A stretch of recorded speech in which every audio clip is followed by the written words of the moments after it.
Estamos começando mais um Flow. Eu sou o Monark, do meu lado o Igor. Salve, salve família. E hoje nós iremos conversar com uma historiadora, também antropóloga. Ganhou vários prêmios aí que eu vi e conhece muito sobre a história do Brasil e muito mais. É a Lilia Schwartz. Pois, falou muito bem, muito obrigada. Foi quase. Uau. Schwartz. É Schwartz. Schwartz. Beleza. Obrigado por ter vindo aí, meu. Grande prazer. Obrigado vocês por me convidarem aqui. Valeu, eu tô empolgado pra aprender várias paradas, porque, né, é legal conversar com uma pessoa que, tipo, estudou pra caramba algo. Gente inteligente. É isso que eu queria falar. Você tem boas informações acerca desse lance das cotas? Porque a gente... eu já mudei de lado algumas vezes em relação às cotas, sabe? Eu entendo. Então, o que você tem para dizer sobre isso? Como é que na tua cabeça, você é a favor? Como é que é? Eu sou a favor. Eu também já mudei de posição. Então, isso também é muito importante, né? A gente vive numa época que as pessoas olham para o passado e falam assim, ai, a pessoa falou isso no passado. Espera aí, todo mundo pode mudar de posição e é bom. É o ideal, É né? o ideal, porque isso é aquilo que eu estou chamando de escuta. Tinha uma época que eu falava assim, não tem esse papo de cota, porque só tem uma raça, que a raça é universal. Acontece que eu estudo não exatamente a biologia, eu estudo a sociedade. E o que é importante na sociedade? Que eu quero entender como é que a sociedade trapaceia com a natureza. Então, se existe só uma raça, eu concordo, os biólogos vão dizer só tem uma raça, a raça humana é universal, o que a sociedade faz? A sociedade produz diferença e cria raças sociais. E essas raças sociais têm um imenso impacto na realidade. Se eu estiver falando coisa que eu estou falando, academicês, lá Não, vem ela. mete bronca. Se Eu for adoro. Ó, olha só, você está no lugar exato para você ser a professora que você quer ser. Tá bom. Porque a gente Então, quer aprender. você. Então, por que eu mudei? Porque eu acho que a gente vive numa sociedade muito desigual, né? E a desigualdade, ela tem marcas sociais de gênero, de região e de raça. Vamos falar aqui da Covid. A Covid entrou com essa peste, doença democrática, todo mundo. O que aconteceu depois? O que a gente sabe depois de 2 anos? Democrática nada. É verdade. Quem está morrendo mais são as populações negras que moram nas periferias. Isso é raça social. E o que acontece? O que são cotas? Cotas são políticas de ressarcimento, de reparação. São políticas provisórias, quer dizer, não são para sempre. E qual é o princípio das cotas? É preciso desigualar para depois igualar. Mas se a gente não fizer isso, não vai dar certo. Então, as políticas de cotas vão fazer 10 anos em 2022. É parte daquilo que eu chamo de agenda cheia em 2022. Vai ser avaliação de políticas de cotas. O que eu tenho para te falar aí? Então, agora, com 10 anos de cota, a gente revê isso Vamos e estuda. rever, porque são políticas provisórias. Então, é a hora da gente falar nisso. E o que a gente está vendo nas universidades que aplicaram cotas? Começava com aquele papo, as pessoas não vão se manter. Não é verdade. Por exemplo, na USP, que foi uma das últimas universidades a aplicar a política de cotas, os cursos estão mudando. E a entrada de pessoas negras e de baixa renda na universidade pública, que tem que ser o lugar para as pessoas de baixa renda, porque não podem pagar pela universidade privada, tem alguma coisa errada, né? Se tem uma universidade pública só para elite, espera aí. Então, o que está acontecendo? Não só essas pessoas estão se formando e são pessoas que estão entrando em lugares, em posições de trabalho que nunca tiveram, como eu, como professora, percebo que a entrada dessas pessoas tem impactado muito o meu currículo. Vocês já repararam que a nossa história do Brasil é profundamente branca, imperial e colonial e masculina? Aonde está? Nós vivemos num país que, se a gente usar os critérios do IBGE e colocar juntos as pessoas pretas e pardas, 56,4% da nossa população é negra. E onde estão essas pessoas na nossa história? Elas não existiam? Existiam. Mas é que a gente está falando tanto de história, todo mundo acha que historiador lembra. Historiador esquece também. E a gente silencia. Então, a gente tem que parar de silenciar sobre essas populações. Então, vamos lá, vou resumir. A entrada de alunos negros, pelo menos na minha universidade, fez com que eu repensasse o meu currículo. Por que todos os pensadores são brancos? Entendi. Deu para sacar? Entendi. Então, Cara, eu interessante. sou muito a favor. Tá. E o que você acha que a gente vai ser discutido? Qual que é a perspectiva? Você acha que continua as políticas de cota e tal? Quem vai discutir isso que eu também não sei? Acho que vão ser avaliadas de novo na Câmara, né? E eu penso que os dados das universidades públicas são muito positivos. Tanto dados que, como não teve evasão, um dos grandes medos é que as pessoas não pudessem cursar, as pessoas estão lá, e tanto os dados de pleno emprego, aonde essas pessoas se localizam agora. Mas qual o funil que a gente tem que melhorar? Por exemplo, o corpo discente está aumentando, né? Ficando mais plural. O corpo docente, os professores, ainda são muito brancos. Então, a gente tem que melhorar essas políticas, mas, na minha opinião, a gente tem que passar, porque esses 10 anos foram bons? Foram bons. Foram suficientes para a gente ter paridade? Se pensar que 56,4%, vou repetir, por cento da população é negra? Não. Então, a gente tem que Mas melhorar. isso talvez não mostre uma ineficiência do programa de cotas? Se a gente tem há 10 anos ele não mudou a realidade do Brasil nesse sentido, tipo... Mudou, Mudou? mas não mudou o suficiente. É que eu quero mais, sabe? É que eu entendo. Fala. Eu acho que, no final das contas, se tiver cotas ou não, eu acho que, tipo, se tiver, não vai fazer um mal à sociedade de alguma forma, eu acho. Talvez impeça pessoas que entrariam na faculdade, mas por causa das cotas elas não... E talvez elas se sintam lesadas nesse sentido. Esse é o maior problema que eu posso ver, assim, olhando objetivamente. Só que a gente, se olhar na questão que as cotas se propõem a fazer, que é diminuir a desigualdade social das pessoas negras e tal, eu não sei se isso, nesse quesito, é o certo, entendeu? Muito porque, primeiro que existe uma concepção errada de que todo mundo tem que fazer faculdade, tá ligado? Eu acho que, hoje em dia, cada vez mais a faculdade, ela... Para muitas profissões se torna algo que não é necessário, entendeu? Algumas outras eu acho necessário, medicina, blá, blá, blá. Mas existem outras oportunidades de emprego que se surgem cada vez mais sem que uma pessoa precise ter a faculdade, entendeu? E eu acho que a gente focar de achar que vai mudar essa desigualdade só de passar algumas pessoas para a faculdade, eu acho que não é o que vai acontecer. Até porque a gente está cada vez mais precisando de áreas técnicas também. E não é todo mundo que quer ser um pesquisador. Ou... A maioria das pessoas não querem, para ser sincero. E nem tem... talvez não consigam ser, entendeu? Não sei. Então, será que a gente, se for para pensar, para atacar esse problema de desigualdade social, será que a cota racial não é tipo, uma pequena ferramenta que não faz muita diferença? Olha, é muito boa a questão. Eu quero tudo. Eu quero a cota social e muito mais. Né? Você pegou um ponto muito bom. As cotas sociais, eu conheço mais a situação, porque o Igor me perguntou, nas universidades. Mas você tem cotas sociais nas instituições públicas, de uma forma geral. E uma coisa é a pessoa decidir que não quer fazer a universidade. Outra coisa é a pessoa ser impedida de fazer a universidade. Por exemplo, na USP, quando nós tiramos a cota de R$50 para se inscrever no vestibular, você não sabe como mudou o perfil das pessoas que se inscreveram. E eu te diria outras coisas. As pessoas que se sentem lesadas pelas cotas. Como é que a gente trabalha lá? É o seguinte, vamos pensar assim, vou usar uma metáfora para você. Você tem um grupo lá que vai fazer um tantão de pontos que vai passar. Você tem um grupo lá que vai fazer um tantão de pontos que não vai passar. E tem um grupo lá no meio que eu tenho que decidir quem vai passar ou não. E vamos lá combinar, Monark. Eu sou uma pessoa que não tem problema nenhum ter mérito de ter estudado numa escola privada. Não vejo problema. Ao contrário, que bom que estudou bem.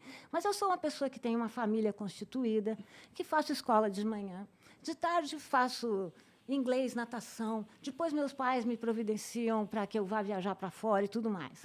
Essa pessoa vai competir com outra pessoa que trabalha o dia inteiro, faz uma escola mal e mal, chega para fazer o vestibular, essa pessoa que fez uma boa escola também faz um cursinho, se prepara. Aí a gente chega lá e fala assim, meritocracia, que é outra palavra. Vamos lá discutir mérito. O grupo GL10, que é um grupo negro, feminino, que eu gosto muito, eles fazem a seguinte parábola. Falou, meritocracia no Brasil é que nem corrida de 150 metros rasos. uma parte dos corredores começa a 50 metros na frente. A outra parte ou começa a 50 atrás ou nem parte. Então, uma coisa é a gente dizer assim, a pessoa pode não querer fazer a universidade, claro. Mas a outra coisa é você dizer, a pessoa não chega na USP. Tem um funil perverso no Brasil. As melhores escolas do primeiro grau são escolas privadas. E as melhores universidades são públicas. Então, o que acontece? As universidades públicas, que são serviços que o nosso Estado dá, elas são frequentadas por pessoas que podem pagar. Então, acho assim, mérito é bom, eu gosto, que bom que as pessoas se formam bem, mas vamos deixar entrar um Brasil mais representativo. Não, é? Não, para mim o sistema de ensino superior do Brasil é bizarro, né? A forma com que as regras são feitas e de várias formas, entendeu? Tanto que eu acho que não é, tipo, pôr as cotas ou não vai resolver isso. Eu acho que tem outros problemas mais graves, na minha opinião, entendeu? E, tipo, no final das contas, esse gargalo de desigualdade social, ele só vai realmente terminar quando tiver uma igualdade econômica, né? Tipo... Mas, olha lá, a gente não pode ficar adiando essa discussão. Né? Quando você fala assim, não, estou achando muito legal, mas quando você fala assim, não vai resolver. Claro, não resolve aqui, mas resolve um pouco. E aí a gente vai resolver mais lá, né? Quer dizer, a gente tem que começar a resolver essa coisa, né? E cada um do seu lugar. Entendi, é que, ok, eu concordo, mas é tipo... tipo, se eu for... Imagina que eu sou uma pessoa que tá gerindo uma empresa e eu tenho que dedicar recursos para resolver problemas. Eu acho que a gente está dedicando muito tempo nesse negócio das cotas e ele não vai resolver tanta coisa, na minha opinião, quando a gente devia, na verdade, estar dedicando para um problema que seja, na verdade, fundamental na parada, entendeu? Qual é o fundamental? Eu acho que o problema mesmo é inacessibilidade do sistema superior, entendeu? Mas esse jeito, as cotas são uma porta tremenda. É que não adianta nada você ter cotas se você tem 4 faculdades, entendeu? Era melhor a gente construir 200 e 300 faculdades. Mas nós tivemos governos que fizeram 200, 300 faculdades. Fizeram faculdades no Nordeste, né? Esse nosso governo é que não está fazendo. Mas eu penso assim, cotas é um tema que, quando começou, todo mundo... Como disse o Igor, eu já fui contra, já fui a favor, é assim mesmo. O que é bacana é que esse virou um tema entre nós. E o que está acontecendo na prática? Está permeando a sociedade toda. Olha o que está acontecendo nas empresas. Está cheio de empresa privada agora fazendo política de cotas. Cheio. Por quê? Porque, de algum lugar, você tem que começar. Entendi. E, nossa, não existia isso. Eu sou agora chamada para falar... Muitas empresas farmacêuticas, né? Estávamos falando disso no começo, empresas, bancos estrangeiros, todos com política de cotas. Ou seja, tem que entrar advogados negros, tem que entrar em posições elevadas também. Então, a questão das cotas, na verdade, é uma estratégia. É uma estratégia para a gente poder falar de desigualdade no país. Então, você tem razão. Mas a gente tem que começar de algum lugar, senão a gente sempre vai falar, não é aqui, é mais lá, é mais lá. Às vezes as pessoas falam para mim, mas só no ensino superior tem que começar na escola primária. Eu acho, tem que começar lá no comecinho. Não, eu não acho. Tem que todo mundo ir para faculdade, não tem que para o fundamental, não tem que ter cota dessa parada, tá ligado? Eu acho que todo mundo tem que ir, né? Tem que ter em todos os... Exato, todos você começa a colocar cota, é foda, tá ligado? Tipo, cota para você vai ser... Tipo, você não pode ir porque você não está na cota, você não vai fazer o fundamental, não faz sentido. Você pode ir, mas você vai garantir... A gente começou a falar aqui de bolhas, né? Eu prefiro bolha do que condomínio. Já teve uma época que nós estávamos em condomínio, agora estamos em bolha. Vamos ver que bolha fura. Olha lá, como é importante para uma criança que estuda numa escola privada, só com outras pessoas brancas, só com pessoas que têm a mesma realidade econômica, social, cultural, de repente estudar com pessoas diferentes dela. A gente começou falando de antropologia, é isso. Não, claro, eu acho que é totalmente positivo as pessoas terem diversidade no seu meio ambiente. Eu defendo cotas, sabe por quê, Monark? Sinceramente, porque, primeiro, eu acho que a gente tem que fazer reparação histórica. Não é possível o país ter tido 4 séculos de escravidão e a gente achar que, não tem nada a ver com isso, não tem que fazer reparação coisa nenhuma. Tem que fazer. Segunda coisa, eu defendo cotas pelo lado positivo, porque eu acho que mais é mais. Quanto mais a gente conviver, que é o que vocês fazem aqui, com pessoas diferentes, melhor nós vamos ficar. Entendi, mas você acha que, tipo, mantendo as cotas, você acha que daqui 10 anos, por exemplo, a gente vai estar vendo um cenário melhor por causa das... É que eu não... Eu Eu realmente... acho. Como estratégia, não parece ser, tipo... Porque no final das Olha contas, lá. a gente vive num mundo onde vence quem é mais apto. Não?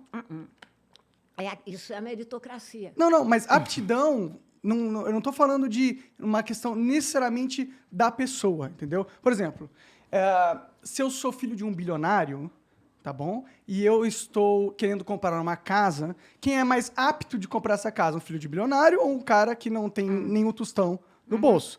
Quem vai ganhar é o cara que tem um bilionário. Ele é mais apto, mas não porque ele mereceu ser mais apto, mas ele é. É a realidade da vida. A verdade é que tem pessoas mais aptas a coisas que as outras no mundo. E isso nunca vai mudar, esse fator, entendeu? As A pessoas... gente tem que colaborar para mudar. Eu já falei que eu sou... Mas a gente não pode... É que, tipo, a gente Olha se lá, beneficia... Vamos falar em uma geração. É que a gente se beneficia...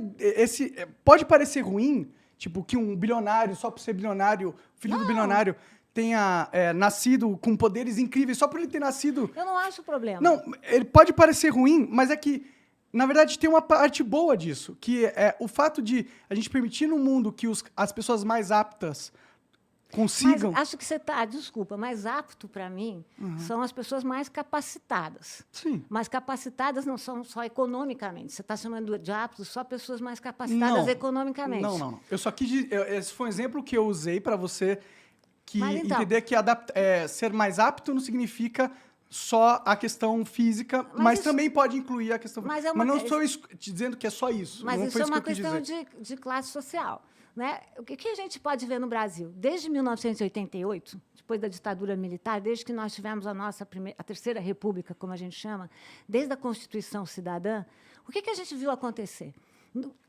Nos governos PSDB e PT, nós tivemos um incremento muito grande na educação e no ensino superior. E outra coisa importante, nós demos uma descentrada. Até então, tudo era Sudeste. Né? Quais são os resultados depois de 30 anos? Você tem elites negras, elites profissionais, elites intelectuais, que não existiam antes. E isso vem da onde? Do impacto na educação e da política de cotas também. Por isso que as políticas de cotas... eu te dou números, Monark. Não sei se vocês estão vendo o Monark está duvidando de mim o tempo todo, mas não me incomoda. Eu gosto de acreditar que essas pessoas negras, elas tiveram um papel na ascensão delas, tá ligado? Elas têm. Tipo, porque foram ninguém- elas que venceram, tá ligado? Mas não foi ela- porque elas conseguiram a cota, tá Mas ligado? cotas não é isso. Você tem a cota e aí você tem que vencer. Sim, Porque então, ninguém eu acho vai que... te dar nada. Eu sou professora na universidade. As elites negras, elas agora são elites porque elas foram mais aptas, porque elas venceram. Não, porque isso está me parecendo darwinismo social. Mas é claro, dentro de uma competição. O Mas mundo não é uma elas grande podem competição. vencer se elas tiverem condições de entrar. Elas não conseguem vencer se elas começarem essa corrida aí de 150 Não, metros. claro, isso aí Olha o que aconteceu. é um fator da vida. Pensa assim, não é fator da vida. Pensa assim, os imigrantes italianos que chegaram no Brasil no final do século XIX, onde eles estão agora?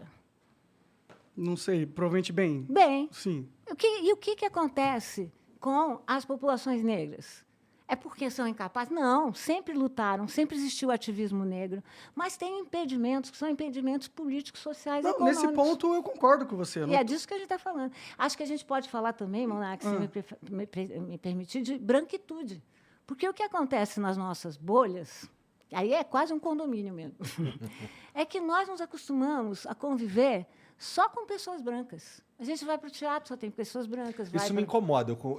Já falei Vai lá. aqui, não é porque você está aqui, mas eu já falei isso inclusive com os meus amigos aqui, que eu me incomodo de ir a lugar. Eu fico incomodado, me sinto com vontade de ir embora. Quando eu chego em lugares em que a pessoa mais escura sou eu. Então. Sabe? E assim, eu olho em volta e não tem ninguém. Eu não quero frequentar esses lugares, eu não pertenço àquilo ali. Eu me sinto mal, sabe? É algo que... E eu não tô falando isso pra ficar bonitinho, não. Já falei isso várias vezes. Isso aí. Incomoda, sabe? Eu sinto falta da realidade. É isso mesmo. Porque assim, eu sei de onde eu vim. E da onde eu vim, era de outro jeito, sabe? Então, hoje eu chego em lugares que definitivamente não me representam. Eu acabo na companhia de pessoas que não tem nada a ver comigo. É isso aí, Igor. Essa é uma questão, porque no Brasil, a branquitude é tão fundamental que ela é uma espécie de norma que não precisa ser nomeada. Então, vamos lá. Os nossos critérios de beleza. Você fala assim, essa pessoa é muito bonita, Por que ela é bonita, em geral? Porque ela é loira, de cabelo liso e de olho azul. Aí você vai falar, essa pessoa é étnica. Eu acho étnico um cara, num calor de 32 graus no Brasil, usar terno, não. Mas, quando a gente fala étnico, é o outro. É uma pessoa africana, é uma pessoa indígena. Vamos lá, a gente está no museu, eu trabalho no MASP, no Museu de Arte de São Paulo também. A gente chama de arte, com A maiúsculo, o que é a nossa arte, que a gente gosta, os italianos, os franceses, e chama a arte dos outros de artesanato. Essas são coisas que a gente não se dá conta, mas isso é que eu chamo de branquitude. E a gente começa a não ver. Tem uma diferença muito grande entre dois verbos que parecem sinônimos, né? Ver e enxergar. Eu sempre digo que ver é uma capacidade biológica que quase todos nós temos, não todos, infelizmente. É mais genérico do que enxergar. Agora, quando o Igor fala que entra num lugar e se sente mal, é porque ele está enxergando. Enxergando é uma opção. É uma opção de querer enxergar. E o que a gente faz muitas vezes, não só nós, todo mundo, a gente não quer enxergar.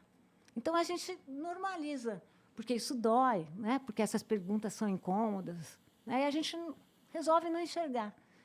Então, nesse sentido que eu estou falando também da branquitude, que a branquitude se acostuma. Eu que estou na universidade. Mas esse argumento de que existe um racismo estrutural, eu concordo, porque literalmente existiu a escravidão, né? E o mundo é um mundo que tudo que acontece hoje, ele está acontecendo refletido do que aconteceu no passado. Se minha mãe não tivesse encontrado meu pai do jeito que encontrou, eu não estaria aqui, entendeu? Então, existe toda uma galera que foi represada de participar da economia, porque eram escravos, né? E essas pessoas, por gerações, continuaram assim. E mesmo que depois que elas foram libertas, não significa que elas... Não. É aquela coisa do corredor. Elas vão sempre estar... É todo um segmento da população que foi separado por cor, por causa de racismo, que está começando atrás na linha de chegada da corrida, exatamente. por causa de uma maldade humana, uma ignorância Se a nossa. gente parar pra perversidade. pensar, se a gente parar pra pensar, isso não é inteligente do ponto de vista social da coisa. Muito bem.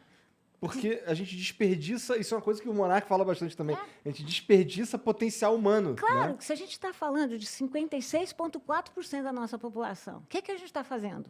Nós estamos desperdiçando tecnologia, conhecimento, sabedoria. E vamos lá pensar, o Monark falou bem, o Brasil, agora todo dia muda esse número, porque aumenta. Mas tem um site que todo mundo pode entrar, que se chama Slave Voyagers, viajantes escravizados. Também eu acho que é bem legal a gente falar disso. Eu sempre falo escravizados, isso não é uma regra. Mas por que eu falo escravizados e escravizadas ao invés de falar de escravos? Porque se você fala escravo, você meio que fala, teve escravo no passado. Se tivesse nascido assim, tá Exatamente. ligado? E ninguém nasceu escravo. Sim. As pessoas foram escravizadas, né? As pessoas nasceram Congo, Angola, bem elas, né? Mas não foram escravos no passado. Mas vamos lá. Nesse site, os Slave Voyagers, viagens escravizadas, agora a gente tem um número que 12 milhões de africanos e africanas tiveram que deixar o seu continente.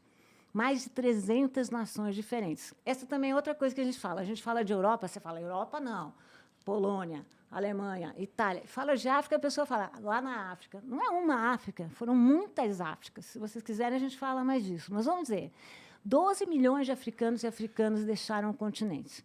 Desses 12 milhões, 10 milhões chegaram com vida nas Américas. Sério?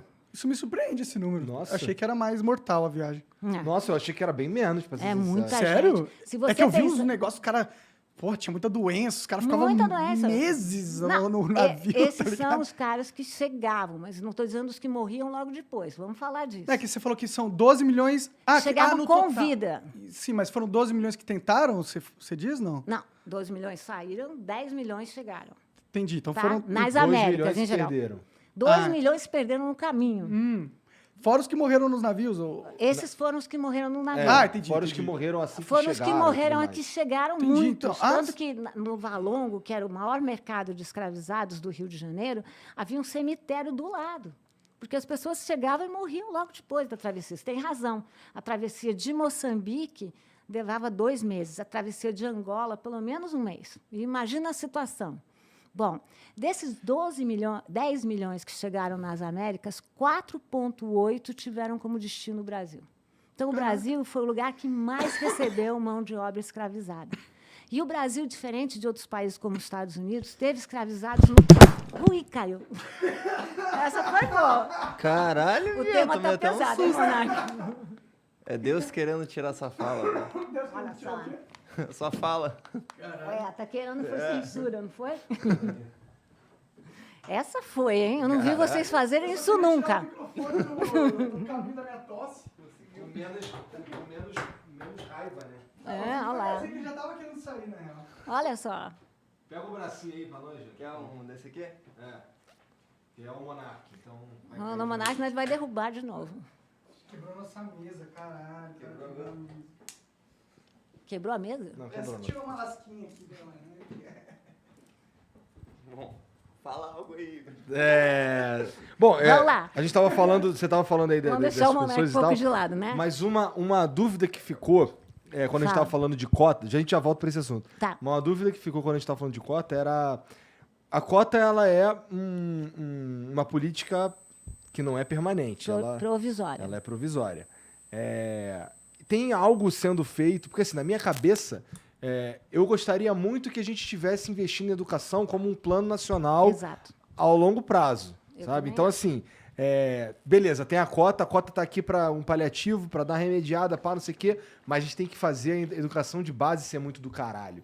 Será Exatamente. que... Mas não existe esse plano, existe? Não existe Então, nada sendo feito É nesse isso que eu te sentido. falei. Os índices da educação subiram muito nos 30 anos. Agora, infelizmente, esses índices estão caindo. Né, por vários motivos. Né? Mas estão subiram, caindo. então houve Subiram. ali um... É inegável que, nesses 30 anos, os índices... Bom, a questão da educação no Brasil também é um ponto muito bom. Eu não vou comparar aqui com o Japão. Né? Eu vou comparar com os nossos países vizinhos. Se você comparar com a Bolívia, comparar com o Chile, comparar com a Argentina, o índice do PIB que nós aplicamos para a educação, porque a gente tem que comparar coisa com coisa, né? Não pode comparar a laranja com o abacate, mas vamos comparar quanto do PIB é investido na educação. Não tem comparação entre Brasil e Bolívia, entre Brasil e Argentina. A gente investe mais? Menos. Menos? Entendi. Em porcentagem de PIB. Para comparar coisas comparáveis. Isso estava melhorando. Mas agora, nesse governo, os índices estão caindo. Porque não é um governo tão impactado com a questão da educação. Mas eu concordo com vocês. A saída absoluta não é cotas. Cotas é uma possibilidade. E cotas a gente tem que É uma falar estratégia. que vem com... Sim, perfeito. E vem junto com ações afirmativas. O que são ações afirmativas? São políticas de auto-orgulho. Como é que se sente uma criança negra quando ela tem um caderno de escola que os negros só aparecem ou em posições subalternas? Como escravizados, talvez, né? Como escravizados. E sempre em posições de vítimas. Porque Sim. agora a gente sabe, por exemplo, a Lei Áurea não foi um presente. A gente aprende assim, a princesa Isabel nos deu a liberdade. Vou perguntar para vocês, alguém pode dar liberdade para alguém?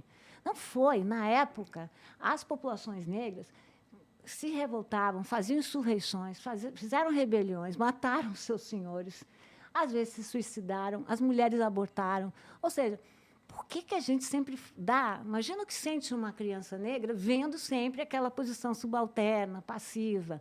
Isso que é ação afirmativa. Você mudar políticas de auto-orgulho. Isso é muito importante para mudar o Brasil. Mas, o que a gente tem que impactar também? Temos que impactar na educação. Temos que investir grosso na educação. Quando o pessoal fala assim, como é que a gente acaba com a desigualdade? Eu sempre falo, olha, tem política de longo e de curto prazo. Longo prazo, e a mais segura, e aí eu concordo totalmente com vocês, é na educação. E em todos os graus. É assim que a gente sai desse buraco. Né? A gente só sai quando qualquer brasileiro que quiser poder inscrever os filhos dele numa educação fundamental de excelente qualidade. Exato. Com merenda foda, com Exato. tênis, jogar xadrez, tá ligado? Acho que No tinha que ser- ele for bom, e aquilo que você falou é isso, mas ele tem que ter o direito Sim. que, se ele não desejar ir para a universidade, ele não precisa ir. Mas ele tem que ter o direito de que, se desejar ir para a universidade, Aham. ele tem que poder ir. Daqui a pouco a gente volta naquele outro assunto que a gente tava, mas só É. mais uma coisa, só por ser cota, entendeu? Eu sou mais contra a cota racial do que cota em si. Porque a cota, ela poderia muito bem ser econômica e, ao mesmo tempo, ela teria uma abrangência racial, entendeu? Eu sempre achava isso, concordo com você, mudei. E vou te explicar por quê. Porque antes eu falava assim, se a gente colocar a cota social, já vai pegar os negros. Vai pegar os negros. Mas o que a gente percebe com as pesquisas, de novo eu vou te falar, prefiro dar uma informação. Por exemplo, dados do judiciário. Se entrarem 2 pessoas para serem julgadas pelo mesmo crime, se a pessoa for negra, vamos dizer que as pessoas são 2 casos idênticos. Se a pessoa for negra, ela tem 7 vezes mais chance de ser penalizada do que uma pessoa branca. Vamos para os dados. Isso por vários fatores ou só só pela pessoa ser. Eu quero dizer, tipo. A estatística não dá essa insight interno do porquê exatamente. Mas Mas o racismo estrutural é com certeza o grande culpado. Exatamente. O racismo estrutural, o que é o racismo estrutural? É porque ele faz parte da nossa estrutura. Ele está na educação, está na saúde, está no corpo, Na está na cultura, lei, né? está Que é o mais na oferta de empregos, está na moradia perverso, na minha e está nos índices de natalidade e mortalidade também. Se você pegar nas escolas, né, eu fiz um estudo sobre a evasão escolar. Os alunos negros são os que mais têm evasão. E eles narram, vamos comparar uma pesquisa quantitativa, porque o Monark tem razão, na estatística não dá qualidade, não dá gente, não dá experiência. Quais são os relatos dos estudantes negros? Muitas vezes chegam na sala e a professora já fala, você fica lá no fundo, porque você não vai passar. Ou seja, já tem uma caricatura que já discrimina a pessoa. Então, é nesse sentido que a gente fala que raça é um plus a mais. Não dá certo na tradução, né? Plus a mais quer dizer, é um mais a mais. Então, você vai ver que em todos os índices que você for pegar, pobreza, o índice de pobreza é pior entre as populações negras. Saúde, o índice é pior. Exatamente por ser pior na população negra que o argumento que a cota social por pobreza atingiria em sua maioria Mas a se você população. cruzar a questão social com questão educacional, com tudo, aí a questão racial é mais importante. Por isso que porque senão, o que vai acontecer? Você vai encerar do lado e não vai atingir a população que você quer atingir. Eu entendo. É que, tipo, por exemplo, talvez cause um pouco um sentimento de infelicidade numa pessoa que foi prejudicada por causa das cotas. E quando ela está atrelada à raça, esse sentimento de infelicidade pode ser facilmente atrelado à raça também por causa disso, entendeu? É meio que... Mas a gente tem cruzado raça com questão social. Como é que a gente faz? Pega uma pessoa que estudou 3 anos numa universidade, numa escola pública, pelo menos 3. Cruza com questão de classe e junta com questão de raça. Então, não é que você está pegando só raça, mas a gente já percebeu que a questão racial ela é um fator a mais. Ou seja, essas pessoas são sempre mais discriminadas. Então, a gente está cruzando isso tudo, pelo menos na Universidade de São Paulo. Mas a experiência de 10 anos, lá não são 10 anos, mas a experiência coletiva do país, né? Porque na USP não temos ainda 10 anos de cotas, mostra o quanto o mais acertado é focar na questão racial. Tá. Para mim aqui, tipo, como é uma parada que tem tempo, eu acho que ok, entendeu? Porque... Essa que é a questão. E por isso que você tem que avaliar agora, que foi o começo da pergunta do Igor. Você tem que avaliar sistematicamente, porque você tem que aprimorar, ver o que está dando certo e o que não está dando certo. A gente começou só com cota social e viu que não estava dando certo. Entendi. Então, a questão racial foi aprimorada. Entendi. Vocês viram que não estava dando certo porque estavam entrando pessoas brancas, pobres, e não pessoas negras, não pobres. Entravam. Entendi. Não entravam, de jeito nenhum. Faz sentido, Sacou? entendi. Já é um aprimoramento. Faz sentido. Eu acho que, então, na minha visão, é só importante que seja temporário, entendeu? Porque... Provisórias. Exato. Porque ao longo prazo, as cotas elas podem ter um efeito perverso também. Não, tipo... a ideia não é perpetuar essa situação. Por isso que eu falei, é preciso desigualar para depois igualar. Por isso que são provisórias. E as pessoas negras que acharem que não querem entrar por cota, muita gente faz essa opção, que não entrem. Né? Eu acho que pode ser que alguém se sinta assim e fala assim, porra, eu não preciso de cota, eu sou plenamente capaz de não tem nenhuma obrigatoriedade. competir de igual para igual ali com todo mundo, né? Mas não é verdade para todo mundo isso aí. Não é verdade, não é verdade para a maioria da população brasileira. Sim. Sim. Eu entendo. No final das contas, eu acho que se tiver cota ou não é uma coisa que vai fazer uma diferença. E as pessoas têm que parar de achar assim, eu fui prejudicada. Não foi. A pessoa se auto-prejudicou. Porque se ela não entrou, é porque ela não fez os pontos que deveria fazer. E vamos lá sim. comparar. Se você tem, que era aquilo que a gente falava antes, que acho que eu não completei bem a ideia, por minha culpa. Se você é uma pessoa que estudou numa escola privada, tem uma família estruturada, fez curso de inglês, fez curso do que quiser, e você fez os mesmos pontos que uma pessoa que trabalha o dia inteiro, Porra. vai para a escola. Porra, quem que eu quero que entre? Quem que é o cara que vai ser mais apto nos seus termos? O cara que veio de uma Que se escola esforça mais, pública, que se esforçou e provavelmente. fez o mesmo ponto. Então, ninguém está sendo prejudicado. Tá. É a pessoa que se prejudicou.